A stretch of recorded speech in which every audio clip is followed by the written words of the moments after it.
So welcome to Competitive Intelligence Practices, What's on Your Mind. And we're actually tackling part two, embarking on part two to tackle your questions from part one last month. So I'm very excited about this because this was very successful event that I think warrants our taking this on an ongoing basis, and so I'm really excited about that. Before we begin, I just want to note that for those of you who are new to this, the Council of Competitive Intelligence Fellows is a nonprofit organization who is focused on education. We are in service to the profession, the practice community.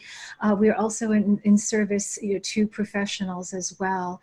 And your organizations. And so we do this by being ambassadors, champions, mentors, and educators, or ACME, through our various programmings, of which this webinar is one. My name is Cynthia Chang Correa. I'm the president of this organization, and I'm joined by a number of fellows that I'm very excited to share with you. So we have with us Brad Ashton. Andrew Bush will be joining us as well.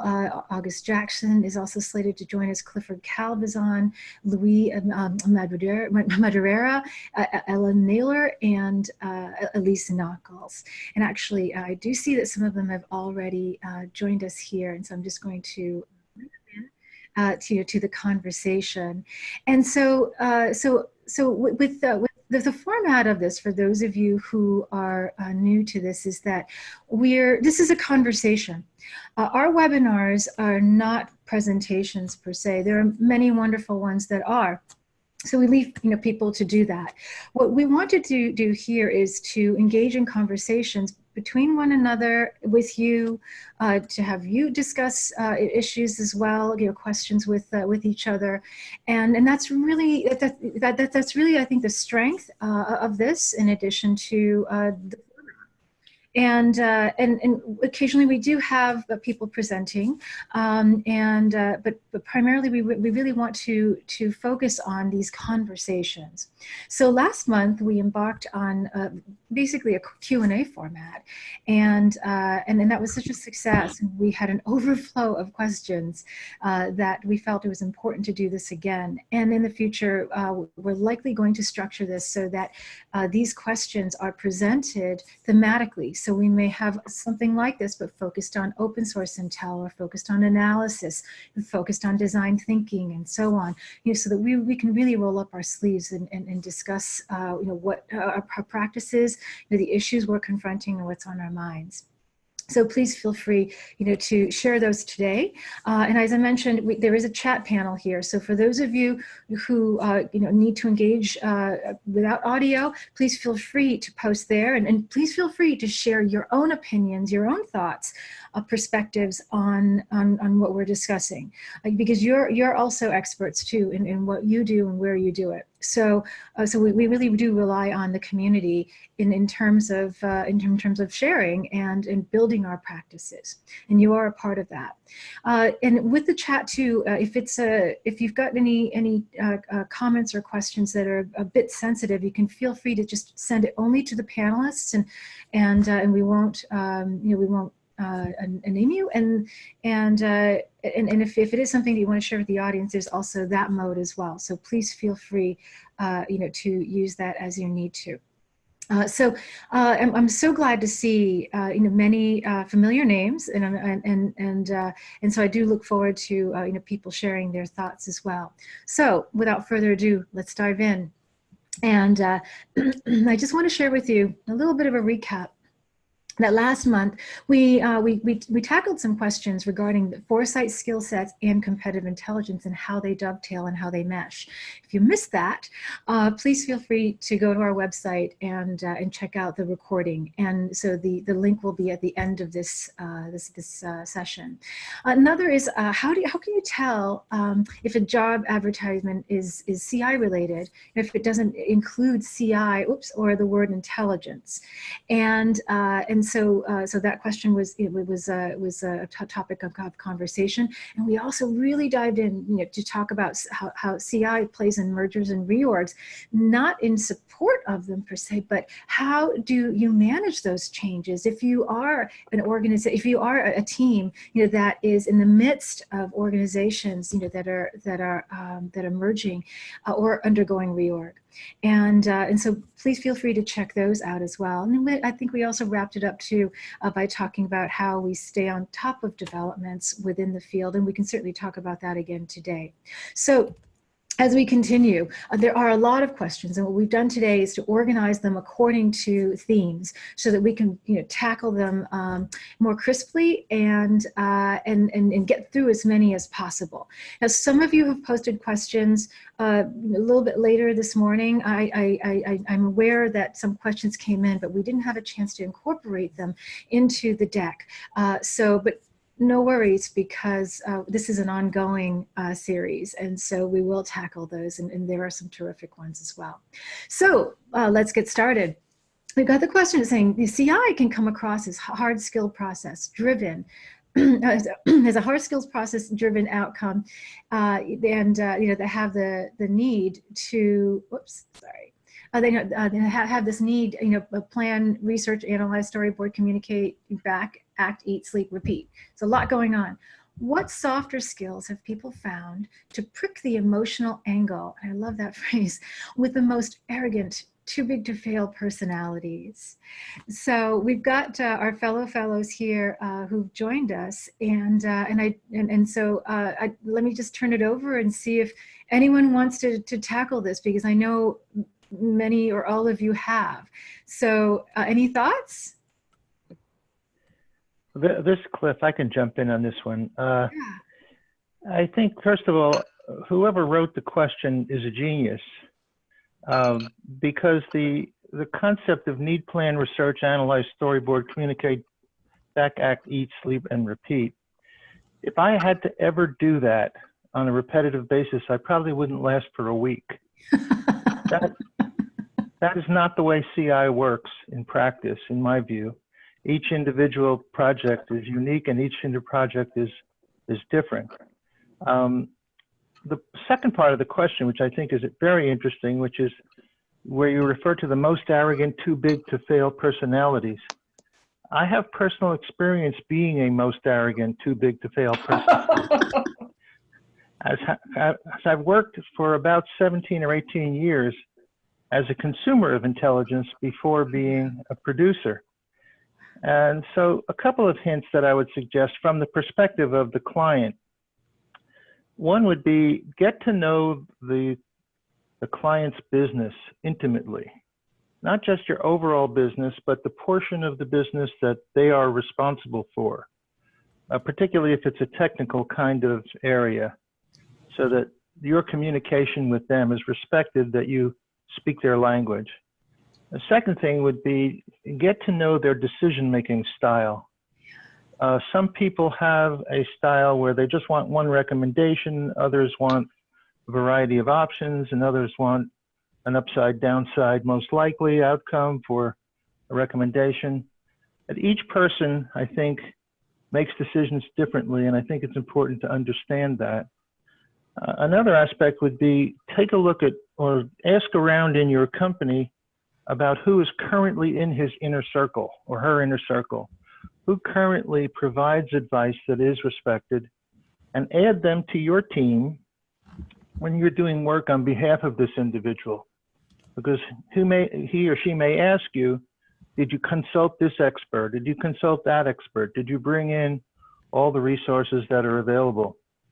And then the last point would be, get to know what this individual's level of risk tolerance is in decision-making behavior.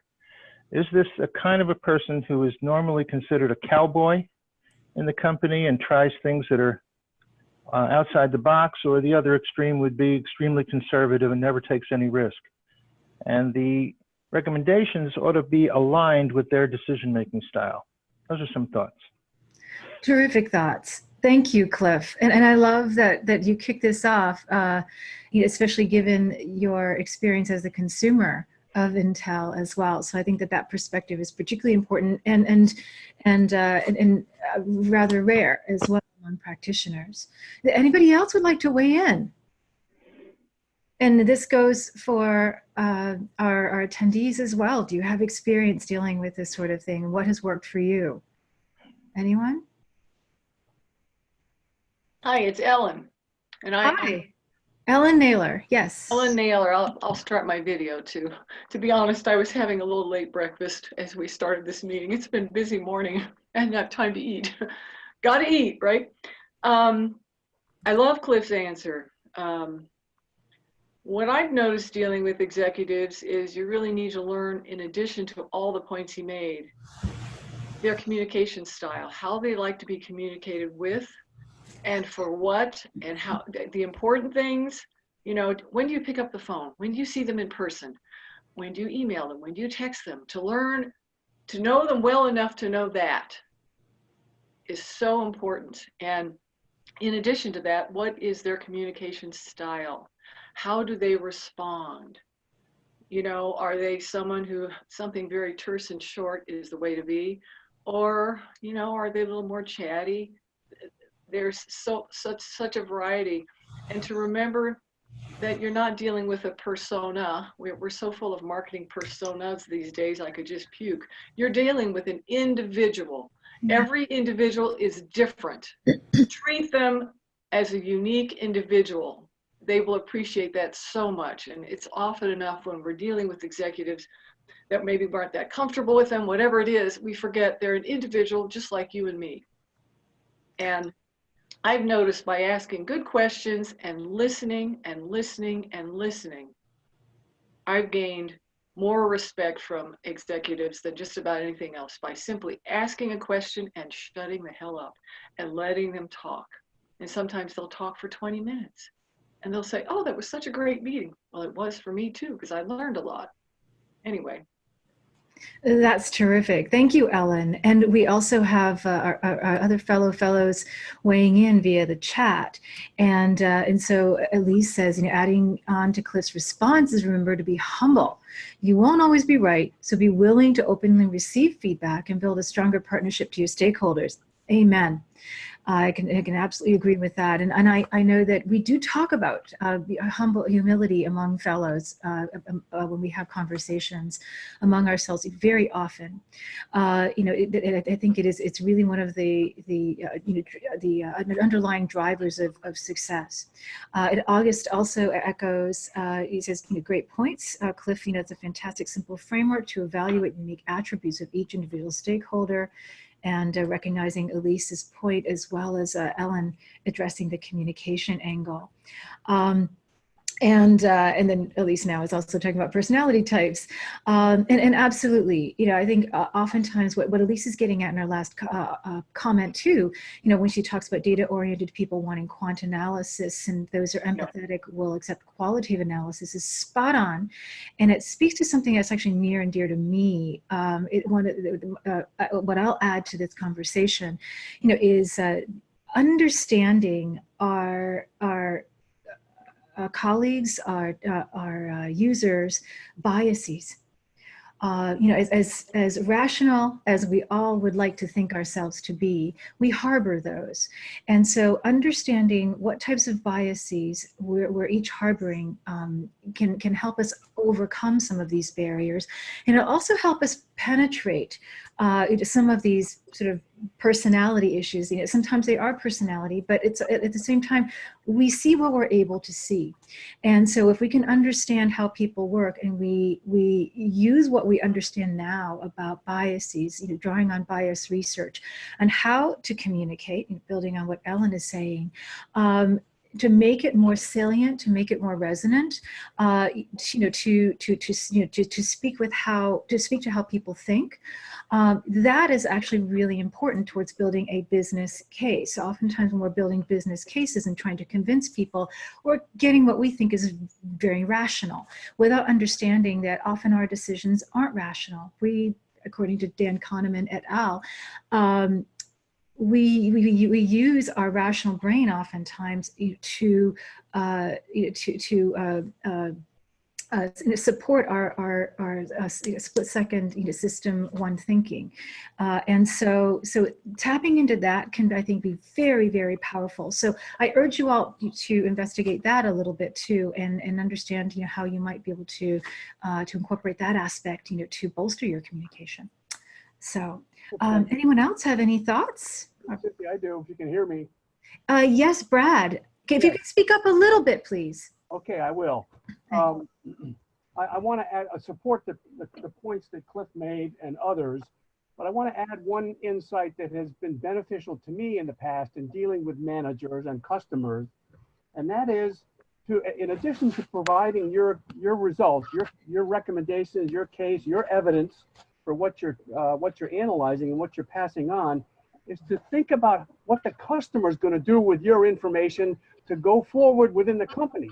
So you make sure that you understand a little bit more about what's the best way to help them use the information in their circle, because you're not often part of the circles where a manager will take your information and act on it or get others to act on it. So I think it's worth giving some thought when you present information, when you communicate intelligence, is to how can you add insight to how your customer can best use what you provide to help make the case and move forward.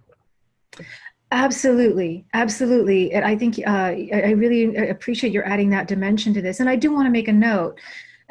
Cliff observed at the very, very beginning of this, before we started the recording, that that each one of these questions can actually be its own webinar topic. So I do want to recognize that there's a lot of depth that can be had here.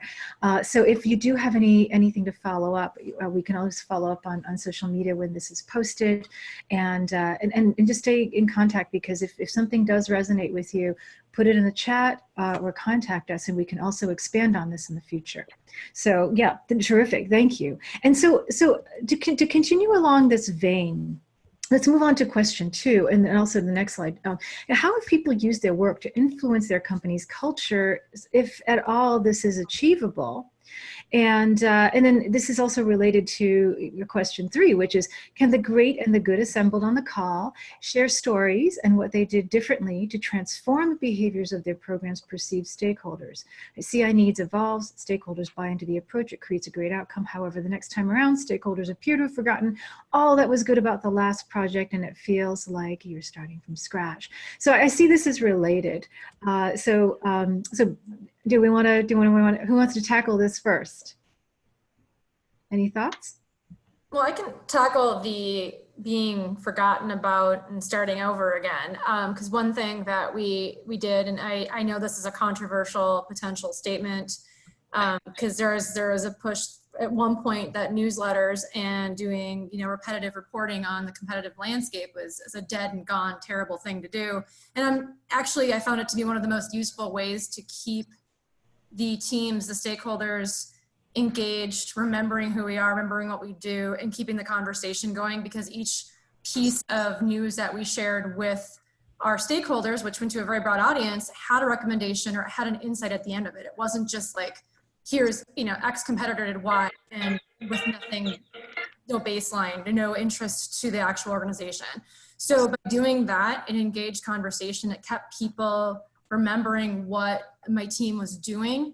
And that way we weren't forgotten, and that we were able to build upon what we've established already and constantly kept moving forward, as opposed to kind of going backwards. Now, I will say, as organizations shift and change, you will have to take possibly 3-4 steps backwards and start over, depending upon if you get moved to a different part of the organization, if you get a new CEO, if there's a cut in staff. There's going to be changes that will happen. And I think what I would just encourage everyone on the call is to be accepting of change, especially if you're in high tech. It's never a dull day, and you can never expect that what you've established today will be there tomorrow. So always be on your toes and always be ready to change it up and alter your course and your team's motives and to fit with the company's needs. And thanks, Elise. And I have a follow-up question then, because I think I really do appreciate your approach, and you're looking at how you can best apply specific tools as opposed to just treating tools and applications of these tools in a broad-based fashion, right? Sort of in a binary way. But as you're aware of these changes within the organization, do you have any thoughts about how you prepare yourself, your team, your stakeholders, for these changes that you anticipate or that you see coming down the pike? Insane amount of patience. Changing a company culture requires the highest level of patience and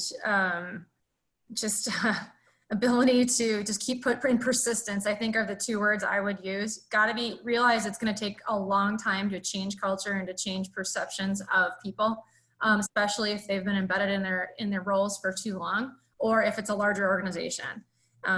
Sometimes it's better to start small, start with a team, start with a product manager. Let's say take a product within your portfolio and work on them first, or if you're in a particular, you're in the legal department or finance or marketing, work on them. Start small and then show the value of what your viewpoints are on how to transform culture and behaviors in a small scale, because then you'll have some proof points for all those data-oriented people out there to help. But patience, and then don't give up.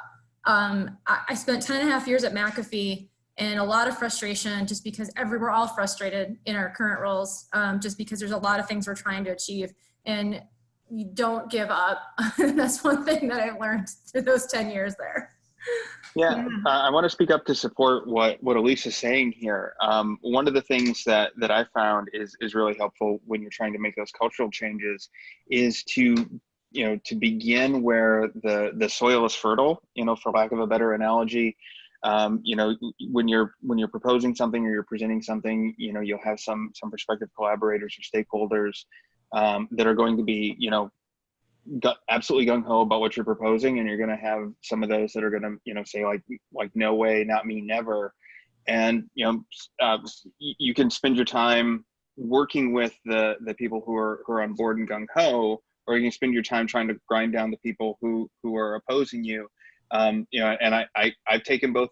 I've experimented. I've taken both approaches, and I can tell you that the approach that Elise is talking about, where you start small, you start with a coalition of the willing, and then you build those proof points, and the stakeholders or the collaborators who are reluctant, you're slowly peeling them off, and you're getting everyone on board, as you have those success points.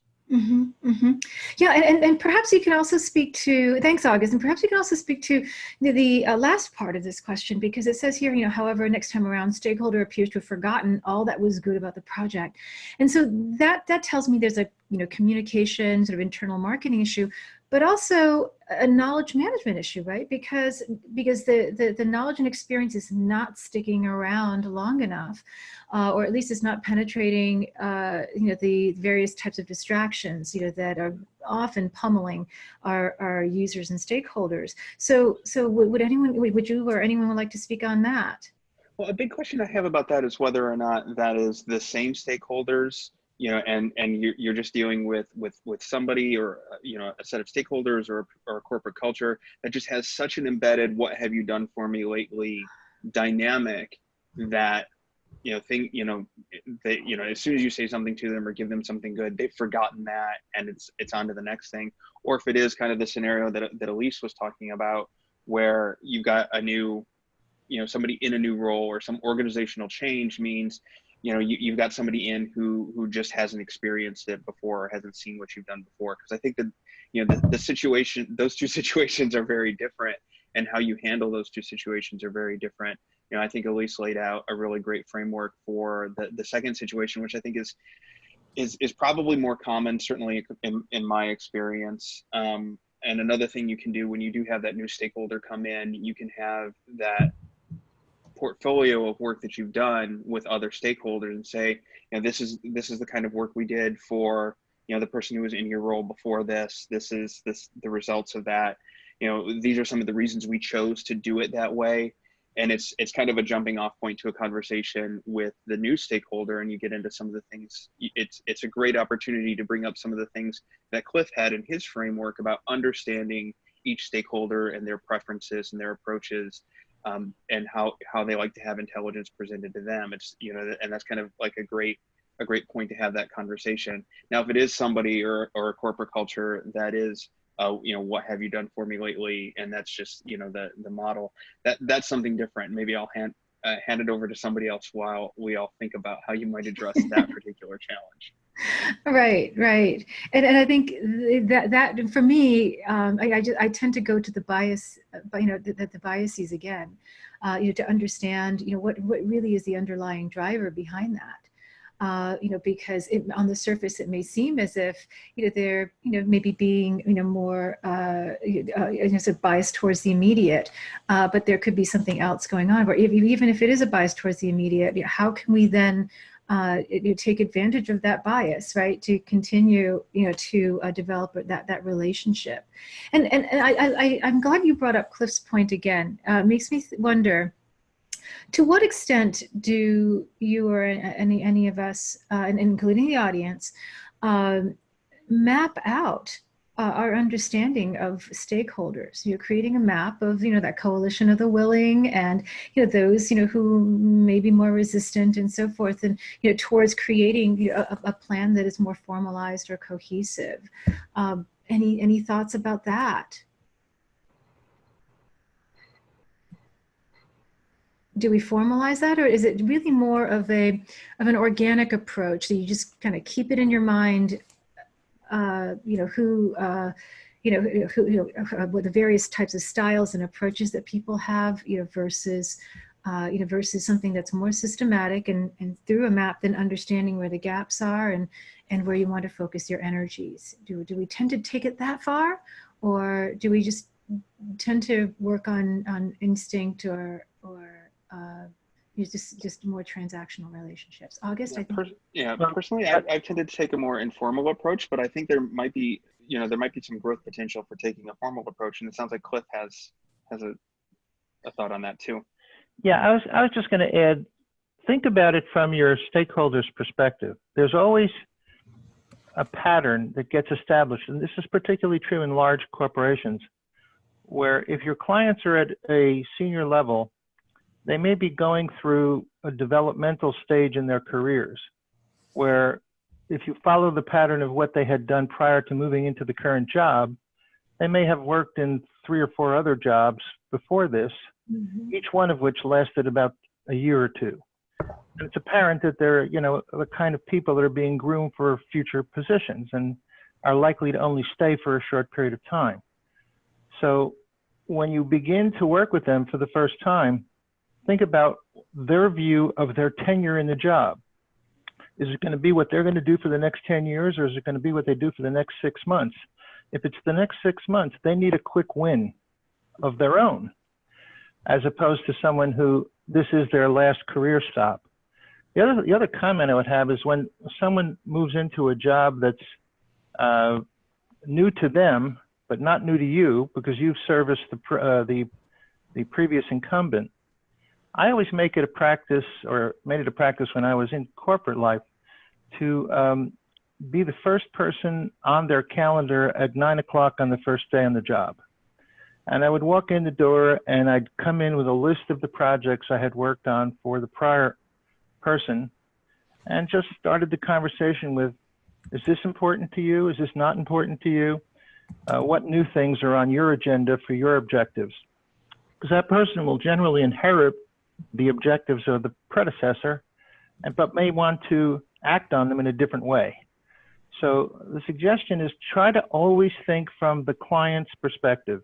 And then once you've got a very clear definition of what the tasks are, make them time-bound and make them provide deliverables that match their decision-making style, and meet deadlines, particularly with the first couple of projects where you're establishing a relationship where a decision needs to be made, and you may have brilliant analysis, but it's too late. It's always important to meet a deadline. So always ask, is there a meeting coming up where you have to make this decision? What's the date? And how would you like the material delivered? Wonderful. Thank you, Cliff. So as we wind this portion of our discussion down, do we have any other comments or questions that that you want to share? And I do want to point you folks to the chat because it's we've got some comments that are being made as well here to add to the conversation. Great. So then moving on then, so let's talk about ethics. This actually could be a serial webinar unto itself. But the questions we have start with are, what are differences in CI ethics in different countries? And so, and how do people understand them and know what to do? So if you are in one country and having to conduct CI elsewhere, how do you begin to understand that? And related to that is question 7: how do I find out what laws are applicable to our competitive intelligence activities? And then question 8: how have social media and digital comms affected ethics and CI? So there has been an evolution, based on the expansion of this media space. And then we'll tackle number 9 a bit later. But who'd like to start with any of these questions? I can start because this is kind of the life I'm living right now. Yeah. I'm starting a new program at my current company. And what I can tell you is that you need to partner up with your legal teams. Unless you have a legal background, and some of you guys do, but most of us don't.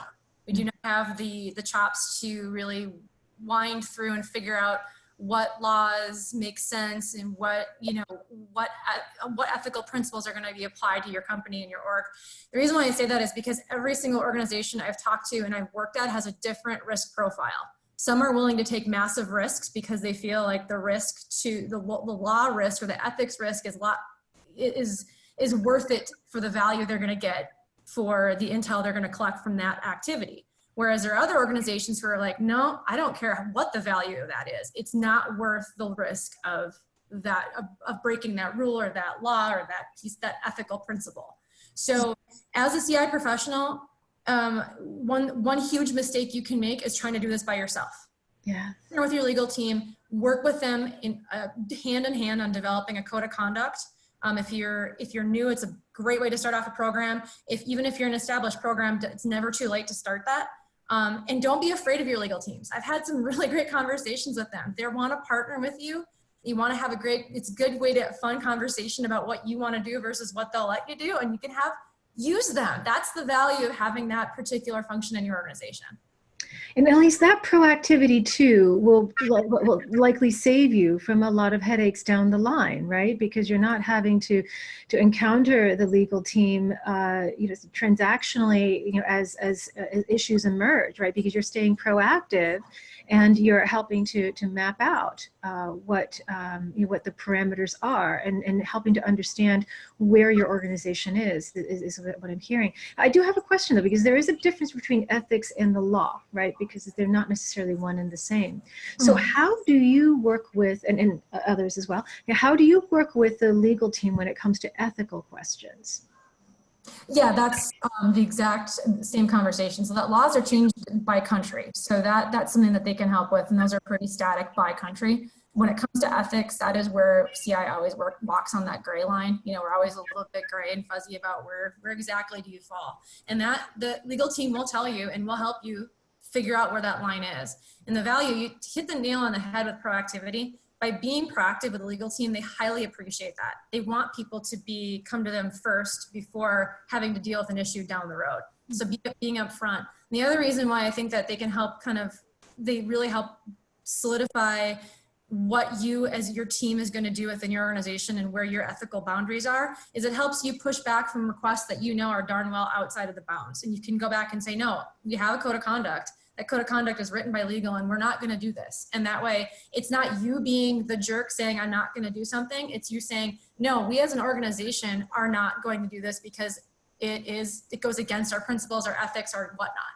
So it can give you a little bit more ammunition to keep yourself on the good side of the ethics. And legal will definitely help you stay there. Now, do you find, though, that you need to educate the legal teams you've worked with in terms of CI practices, or are the ones that you work with, do they tend to already understand CI fairly well, that you don't necessarily need to have that exploratory or even sort of fundamental conversation? I think it's safe to assume that you will have to educate them somewhat on what competitive intelligence is. That's what I've always done, just to say, because CI is always defined differently by everyone. You get 10 people you ask, you'll get 15 different definitions of CI. So I always like to ground them on how's my view of what CI is. Here are the things I want to do. You can let me start there, and then have that dialogue and that back and forth and debate. And that's where you get to that line of what is possible for your organization. And I'll let jump in. I'm sure there's other opinions here. Yeah, because many of our colleagues, have encountered utter resistance with some legal teams who basically say we're not doing CI, right, because it's just too much of a headache, and so that becomes a big question they have to confront from the outset.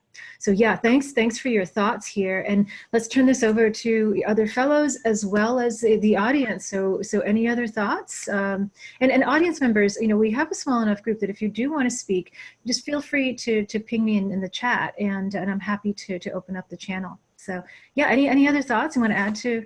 Cliff, yeah, I think you're muted. Let me just jump in on this one for a second. I guess it depends on the size of the company, but sometimes the chief counsel is the head lawyer. Sometimes in a case like this, you have two CEOs. You have a chief, a CEO of the company, but then the second CEO is somebody called the chief ethics officer. And that is maybe is a lawyer, but has a role specifically to writing the company code of conduct, which is broader than the CI code of conduct. So if that exists or has been updated recently, that's the first place to go to learn what has been discussed already, which is, does your company move to the conservative side or the liberal side as it relates to these kinds of issues?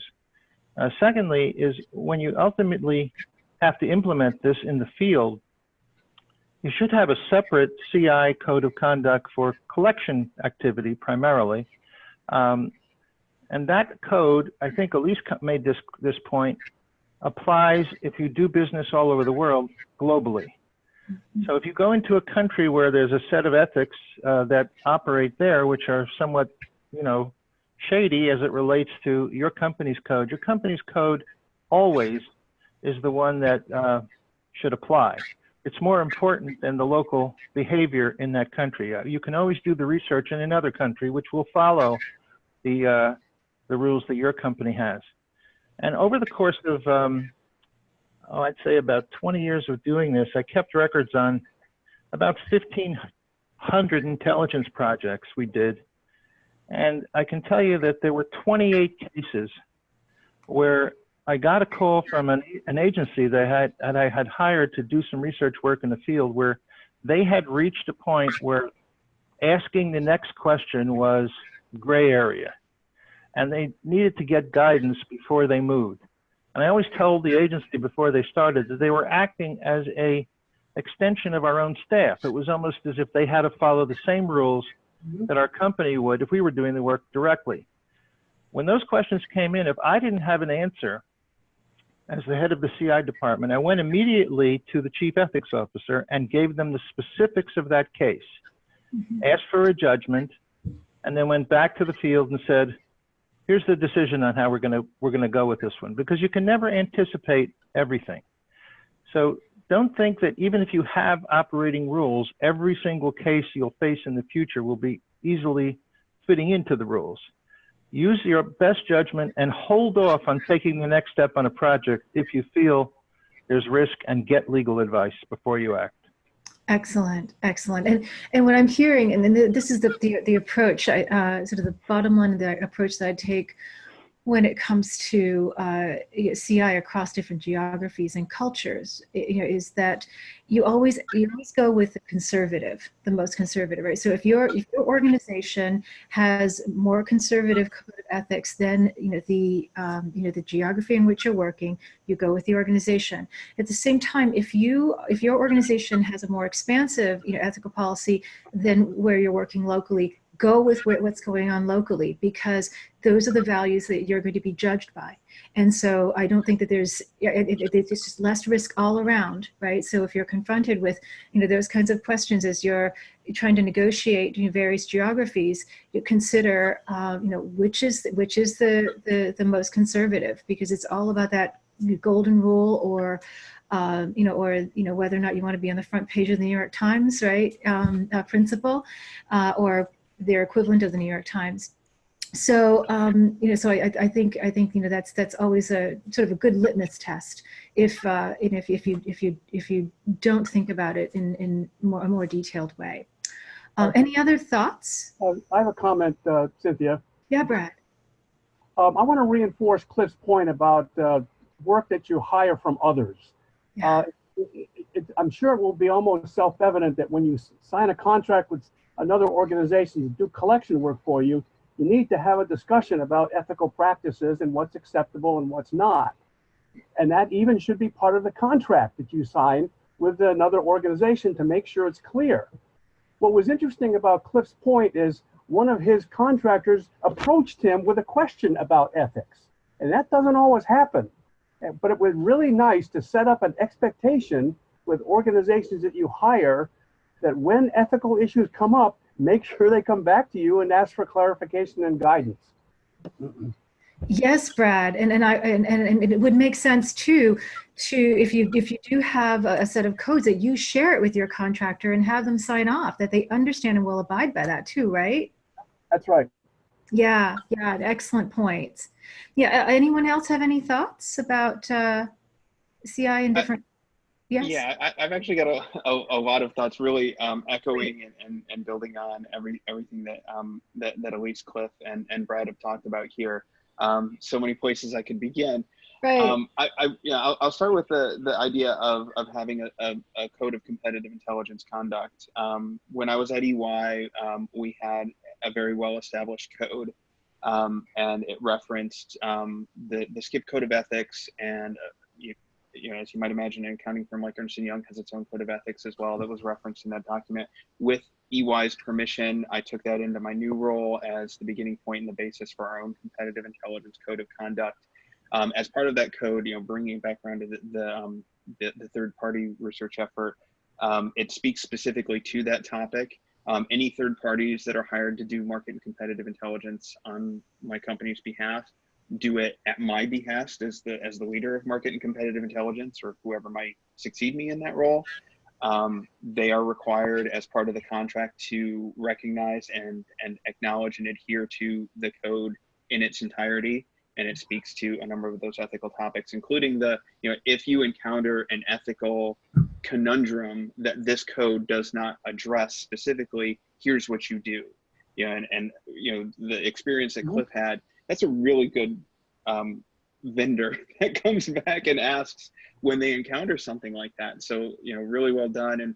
And the way Cliff handled it by working with the chief ethics officer. And, I want to echo, that point, if your corporation has one, and Elise's point about, being very proactive and working with your general counsel.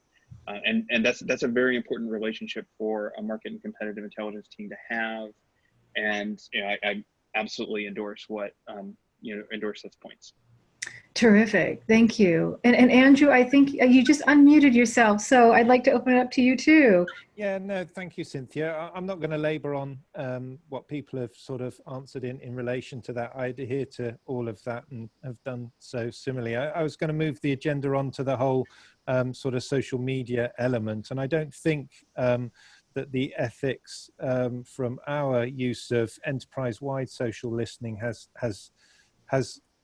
a impact on the ethics in CI. People are in the public domain, expressing their opinions and thoughts on that in the same way that they would express thoughts and opinions on other topics in other environments. So I think back to what Elise and Cliff and August have said, if you are to then contact people having understood that they are, say, a key opinion leader through social media, then that's when ethics does come into its own again. So social media, it's live, it's in the public domain, make of it what you will. However, ethics does come into play when it is about speaking with those people directly, either through a third party or through your own organization. Mm-hmm, mm-hmm. Now, Ellen, you deal a lot with social media and digital communications. Do you have any thoughts about this space and maybe add to this conversation? Well, actually, I have more with primary, and I was going to make a point about that. I've been in business for 26 years, and it's so interesting to hear all these comments about the ethics that you're sharing. I have people who've hired me. They don't give a shit how I get that information. And I'm not just talking about one or two companies. So I have to come back to them and remind them, no, I can't do that. Right. They wanted me to issue an RFP and get an answer from that RFP for business as though it was real business. I have more stories on how unethical companies can be. So it's almost entertaining to hear you discuss how ethical you all are, because I have really, maybe it's because I'm a consultant and been one for a while, or maybe I'm a solopreneur, whatever, but I have really had to come back to companies and say, hey, no, I can't do that. I won't do that. And they'll even come back and say, do you know someone who will? So this is the real world, folks. I mean, it is. For consultants, they're desperate to get the information. And that's really what it is. It's not that they're mean, horrible, nasty people. It's they're desperate. They have a deadline coming up. There's been an acquisition that's happened they didn't know about. There's some event that's happened, and that's the reason they've called you. And so that's why that happens.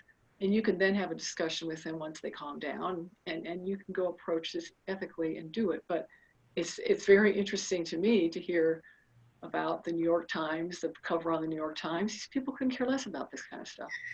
A lot of them, frankly, I think we could have a really fun conversation. I'm sorry to interrupt, Ellen, but I think we could have a really fun conversation about that. The crazy, unethical things we've been asked potentially to do in the past that we've had to talk down and walk back. Yeah. It's a future topic. Yes. Okay. We're making it a future topic. Yeah. Well, let's talk about social media though, and digital, and because that is for real. People can say whatever they want in social media, and they can be as rude as they want, and they don't think about the fact that it's there forever. Well, with a few exceptions, but for the most part, it's there forever. You can go find it. And so I think that really affects how I look at CI in social media, because it's so easy to track it. It's also so easy to become a self-professed expert in an area. And this is what we have to deal with as CI people. When you're looking for a good source or many sources, or even just several who know what they're talking about, who aren't just major egomaniacs, who just want to make a living. You really do need to check things out much more thoroughly to see where all they are shown to be an expert. So you realize they're not a self-appointed expert. People actually are talking about them. And there's ways to do that through research, because I like to do that before I call someone up, even for win-loss calls. I always look them up on social media to figure out what their background is. That might get them talking a little bit more, So there's real pluses to it in terms of looking people up if they choose to be on social media.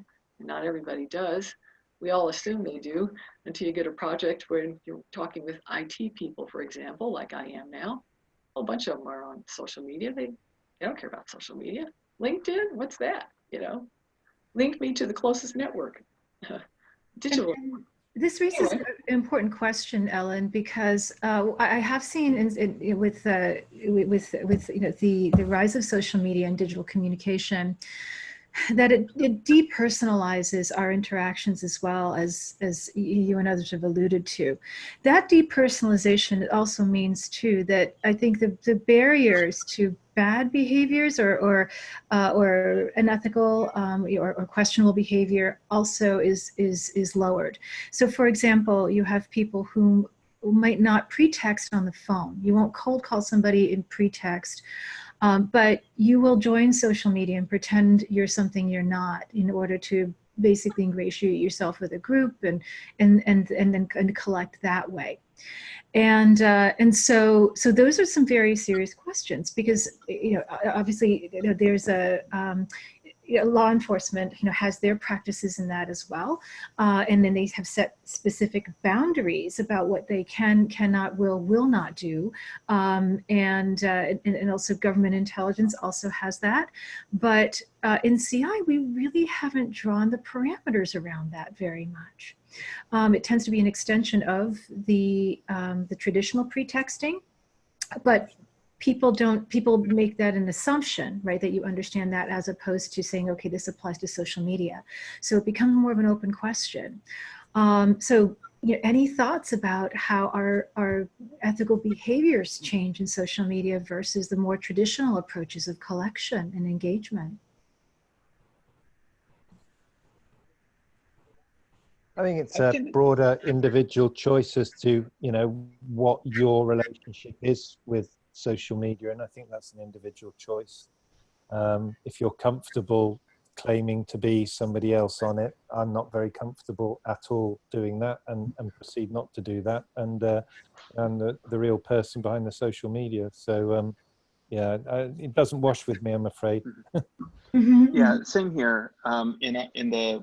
In the code of conduct that I'm currently working on for my current organization with our general counsel and a couple of other stakeholders, we've extended the precept from the SCIP code of ethics with respect to identity and also your corporate affiliation. We've extended that into social media, and also even into things as straightforward as requesting white papers from competitors. We are expecting that you will use your corporate email address and you will reflect your corporate affiliation. And a lot of people feel like, well, if I do that, maybe they'll say I can't have this white paper. One, that's a big assumption that anybody's actually bothering to do that filter for competitors, because I don't think most companies are really, that's a level of savvy that I don't think most people have. And then two, it's not like the world is going to end if you don't get that white paper anyway. So, we're trying to draw a very strict ethical line, and, extending that into social media. If anyone in my organization were to purport to use social media for the purposes of market or competitive intelligence, I'd make it very clear I expect that social media profile to indicate your real name and your real corporate affiliation. Mm-hmm. Yeah, I think it's really important that we make that distinction, because I think we often rewrite the rules under social media for ourselves, because because there isn't the anonymity or potential anonymity, but it's also not a more personal, directly personal form of communication. And so I think it is an important thought. And I also have to say, I think it's just really important that we focus on this, within the organization, as we are developing, ethical practices and codes, as you mentioned, August.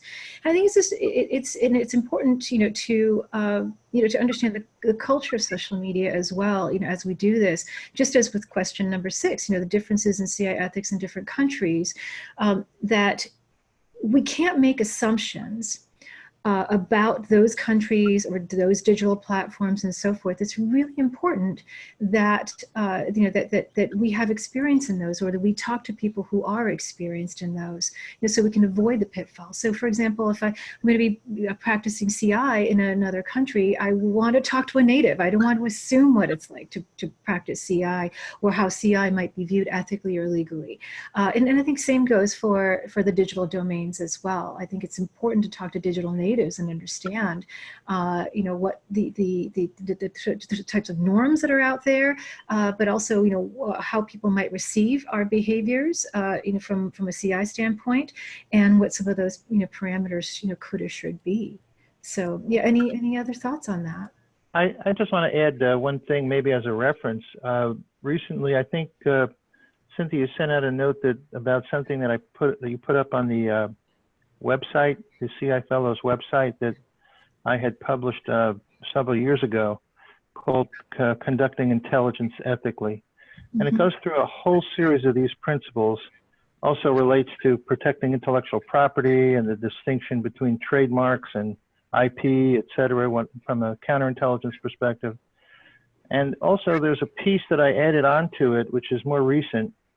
We were asked by Skip Management at a time when I was the chair of this group to answer the 15 most common questions that came into their office, all of which had to do with ethics. Mm-hmm. So we put together a task force. We went through each question individually and ultimately got the language agreed to and reviewed by an attorney. And that is now published and available as part of this article as well. So if people are interested, they might want to go to the Fellows website and they'll see that article published. Yes, thank you for bringing that up, Cliff. Yeah, it's a terrific resource for folks who are starting out. So yeah, wonderful. And so and looking at the time, we have about 5 minutes or so. And so I'd like to just wind down this discussion, but understanding that there's still a lot to cover.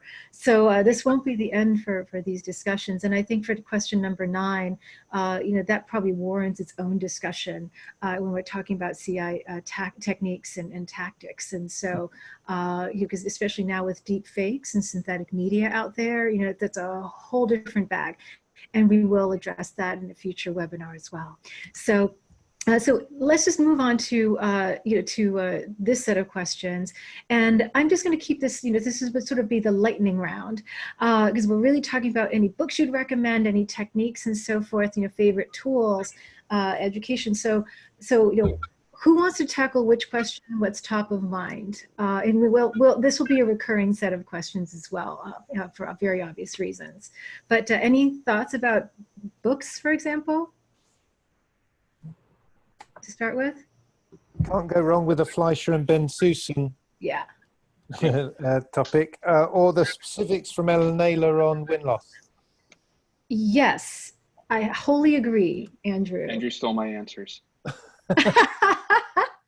Yes, well, those are the best. And I should duck my head and let you take a picture of the bookshelf behind me. I got it right here. Oh no, I have about 60 competitive intelligence books is what I'm getting at. I'm a collector, and I'll just give a plug to Kirk Tyson, who's writing a book, isn't he? His next edition on setting up a CI process, edition maybe number 6. I'm not sure. I've lost track, but this is not his first rodeo on this very topic, and that would be a good one to suggest. And I actually use that for my academic course, because it's just wonderful, sort of alpha omega, covers various topics and stuff. So the complete guide to competitive intelligence is the title. Any other faves that people want to share? And what about Sina's book, Sina Sharp's book? That's right. Intelligence Advantage. I know a lot of people like that book too. Yeah. So those are really great primers on it. And I actually do want to share another one. I know for a lot of people, we struggle with open source intel, because I think Craig and Babette cover the analytical world brilliantly. But Michael Bezel has a book called Open Source Intelligence Techniques that I think is a great start. It just gets the juices flowing, and that I think is also in its 6th edition. So that's one that I can recommend. But I also think it's one of my favorite books. It's really about mindset. And it's Super Forecasting by Philip Tetlock and Dan Gardner. And that book is phenomenal. It has 10 or 11 techniques, on how to become a super forecaster, how to minimize your biases and sharpen your analytical acuity. And it's also informed by the Good Judgment Project, of which that he and his wife Barbara has developed. And there's a public side to that. So those are a couple of favorites that I think are fundamental as well. So any other thoughts? I would add a couple of classics. Michael Porter's book on competitive strategy, which is kind of the basis of all of this. I would add a book by our colleague Brad Ashton and Dick Clavins on keeping abreast of science and technology, which is a core competency book in competitive technical intelligence, if you have a bent towards that, if you're on the R&D side. I would also suggest there's a particular book John McGonigal wrote about how to be a manager of a competitive intelligence function that I found very helpful, beyond being actually a doer or a project manager. And the work of John Prescott, in particular with his work on the global issues and some of the stuff he's done on world-class CI and the qualities of a world-class group.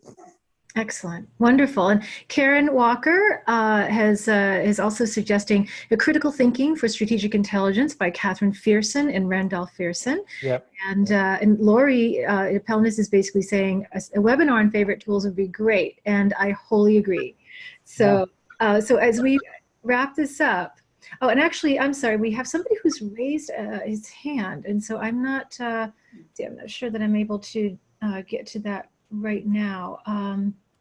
Yeah, for some reason it's not working, so I do apologize for that. But perhaps you can type in the chat.